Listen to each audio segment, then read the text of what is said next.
Vamos lá que ele já está com a gente. Tudo bem, Josias Pereira? Olha ele aí, continua nos Estados Unidos, né? Porque ele é chique. Ele tá vendo tudo dos Estados Unidos, viu o Cruzeiro chegar à liderança depois de 11 anos. É claro, né, gente? Teve Série B e tudo mais, né? Mas são 11 anos em se falando de Série A. E a gente está dizendo o seguinte, é muito mais do que só 11 anos, é nenhuma rodada, né? Nesse tempo todo, o Cruzeiro conseguiu chegar na liderança e chega agora com o Leonardo Jardim e essa equipe que, olha, tá até sem reforços, né, Josias? Porque não veio ninguém ainda, né? Pois é, Di, muito boa noite, quase boa noite, né, para É. você já. Boa tarde por aqui ainda. Bom, ontem eu acompanhei o jogo do Cruzeiro, né? Tive o privilégio, mais uma vez, de poder acompanhar esse time de Leonardo Jardim, que vem numa crescente muito interessante, né, Di? A gente lembra, por exemplo, que a defesa do Cruzeiro era uma peneira no início do ano, né? Nossa Senhora. E agora o Cruzeiro tem uma defesa estável e o Cruzeiro com os mesmos jogadores, como você citou bem aí. Não teve as contratações, né, que foram aventadas, e essa zaga com o Fabrício Bruno e o Vidalba, né, o Vidalba recuperando o espaço, conseguiu aí ter uma sequência muito positiva. E isso parte também do meio-campo, né? Que o Cruzeiro conseguiu encontrar um meio-campo eficaz, né? Com o Christian, né? Ontem até estava vendo a transmissão, nossos companheiros, né? Do Sport TV, do Premier, o Érico Faria comentando uma coisa que para mim também é muito nítida, né? O Cruzeiro é um time letal e é um time objetivo. Enquanto o Fluminense tentava trocar passes para tentar chegar ao gol do Cruzeiro, o Cruzeiro em 2, 3 passes ele já resolvia a situação e voltava para defender de uma forma muito veloz, né? E isso é uma característica desse meio-campo e também do ataque.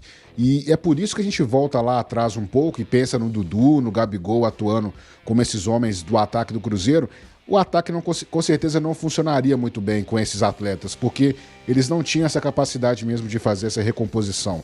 Então foi uma mexida tática que pode ter dado problema, assim, o Dudu assim, disposto com a situação e tal, mas era o necessário para o Cruzeiro fazer naquele momento para conseguir encontrar um time que jogasse de forma coletiva. Acho que o mais importante é isso.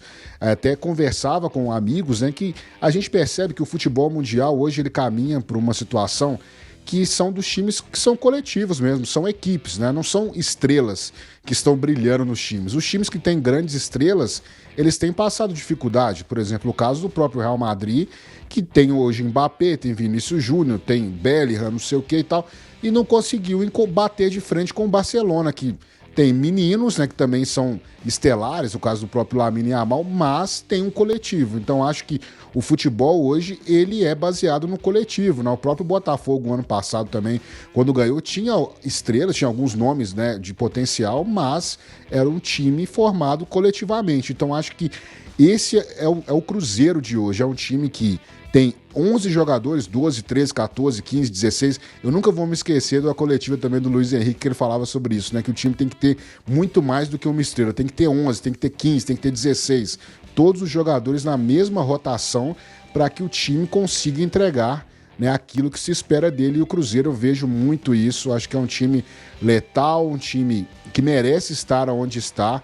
E como você disse, Gilmar, até ontem eu fiquei bastante feliz, né? Porque a gente acompanha o processo do Cruzeiro desde a queda, né? Aquela situação toda que aconteceu no clube. E eu entendo também que o processo de amadurecimento do Cruzeiro de virada de chave para chegar onde está hoje, 11 anos depois, né, na liderança, é um processo que trouxe muitas dores, né? Um processo muito angustiante. Dolorido. Toda vez me vem na memória aquela música da torcida do Cruzeiro, que acho que resume muito bem, né? Pensaram que o time ia morrer, né? Disseram que ia acabar, mas o Cruzeiro é um time que está guerreando e está lutando e está tentando galgar esse caminho de volta na prateleira de cima do futebol brasileiro. Lógico que nunca deixou de ser um gigante, mas realmente as coisas que foram acontecendo com o clube deixaram o Cruzeiro de fora das brigas, né? Pelos títulos nacionais, internacionais. Mas o Cruzeiro vem nesse processo de amadurecimento e eu acho que Para o torcedor tem que ficar orgulhoso, mas a gente sabe também que pode dar aquela animada, aquela confiança total, mas falta muita coisa ainda, né? É degrau por degrau, nós estamos ainda na 14ª rodada, acho que o objetivo tem que continuar sendo exatamente a Libertadores, colocar isso na mente dos jogadores, até porque o Cruzeiro teve uma queda de rendimento e talvez aí seja, só para encerrar, seja o cuidado também, né, da diretoria de não trazer grandes contratações, aquelas coisas para inflar talvez o elenco, porque o ano passado o Cruzeiro atravessou uma situação parecida, né? O Cruzeiro vinha bem e aí trouxe os jogadores, aconteceu talvez uma queda de rendimento aí por causa de algumas situações no elenco e o Cruzeiro não conseguiu encontrar o caminho. Tomara que agora o Cruzeiro, tendo contratações pontuais, consiga manter o equilíbrio e chegue até o final com o objetivo consumado, que é uma classificação também a Libertadores e no decorrer das rodadas, brigando, obviamente, quem sabe pelo título nacional, né? Não, e assim, até trouxe as contratações, né, Lélio? Gabigol, Dudu, que foram as principais. Mas você conhece deuses do futebol, né, Lélio? Porque, assim, eu acho que a saída do Dudu fez bem em vários sentidos, assim, até para a questão do coletivo, a forma de jogar, e ele não estava mal no time, tá? Só para dizer isso, deixar claro. Mas também foi ali que se deu a virada, né? Da questão disciplinar, da questão de que aqui é coletivo, mandamos nós, independentemente se é estrela, se não é, né? Acho que ali foi uma virada muito importante de mostrar para toda a equipe que ninguém era acima do treinador. Isso é uma hierarquia que tem que acontecer. Tem que acontecer. Eu acho que ali foi uma grande virada, né, Lélio? Ah, foi, sem dúvida alguma. Porque, afinal de contas, se não houver harmonia, o trabalho não vai fluir. Uhum. E se não houver hierarquia, vai virar baderna. E pelo visto o negócio estava meio badernado. Sim, entendeu? Sim. Então, foi simples.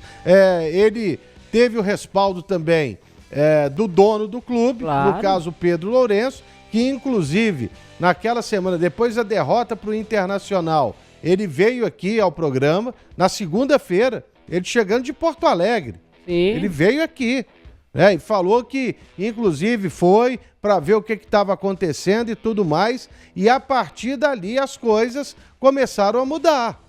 E olha que ainda teve um resultado ruim ainda no meio do caminho pela Copa Sul-Americana, mas a partir do jogo do Morumbi, quando o Leonardo Jardim teve ali toda a autonomia para tirar o Gabriel Barbosa do time, tirar o Dudu e o Cruzeiro responder dentro de campo com uma atuação muito firme e dar sequência ao que foi iniciado ali, não teve como, né, você voltar atrás. Ali estava feito, estava descoberto que estava acontecendo dentro do clube e realmente o Leonardo Jardim toma as rédeas do futebol e o Pedro Lourenço, ele aqui mesmo, né? A gente tem que citar, porque claro, essa entrevista dele foi um marco na virada de chave do Cruzeiro. Sim. E ainda muita gente, o Pedrinho fala demais. Se ele não fala aquilo naquela hora, talvez não tivesse virado. Exatamente. Né? E como ele falou, cara, tudo que aconteceu foi muito transparente aqui. Muito. Inclusive da chateação do Leonardo Jardim com aquele jogo treino contra o Boston City e por aí foi. E aí ele falou, eu não mando o treinador embora, não vou mandar. Agora, Pedrinho, o vinho do homem é caro, hein? R$444. Você já viu? Você já viu? Eu não vi não, menino. Que isso? Tem que falar pro Leonardo Jardim baixar o preço pra gente experimentar. Aqui tem o azeite também, chegou? Porque lembra que ele falou que era o azeite e o vinho? Esse azeite eu já tô achando, deve ser uns 150, não duvido nada. O preço do vinho dá pra imaginar, isso, R$400? Ô, Jardim, diminui pra gente, né? Preço de custo. O preço de custo deve ser 200, né? Que é isso? Dá um pra cada redação, né? Dá um pra cada redação. Pra redação inteira. Cada um bebe um pouquinho assim, ó, pra ver se é bom. Né? Só uma dose. Pedro, é caro esse. Enfim. Valeu demais, viu, Josi? Semana que vem a gente conversa mais. Você permanece aí, né? Sim, permaneço. Hoje até vou ver um jogo de beisebol em homenagem ao Lélio. Tô aqui pra ver se ele lembra disso daqui, ó. Lembra desse desse time aqui, Lélio? Tá vendo aí o Hornets? Charlotte Hornets, né? O velho Charlotte Hornets. Isso, aqui na cidade, lembrando que aqui é a região de Michael Jordan, né? Michael Jordan de North Carolina, então realmente é um estado aí muito importante para os esportes americanos, para o esporte em geral. Terra de Michael Jeffrey Jordan, aí, um dos maiores, ou melhor, o maior jogador de basquete de todos os tempos. Exatamente. Fala isso perto desses meninos. Ai, ele não jogou mais que o LeBron, não. Não jogou, não. Pô, mas quem conversa na prateleira aí. Quem conversa na prateleira do Michael Jordan é Magic Johnson e Larry Bird. Aí depois o resto vai discutindo aí. Tô falando mentira. Agora, qual o jogo que você vai ver, Jojo? É o jogo da Minor League ainda. É do Charlotte Knights, que é o time daqui.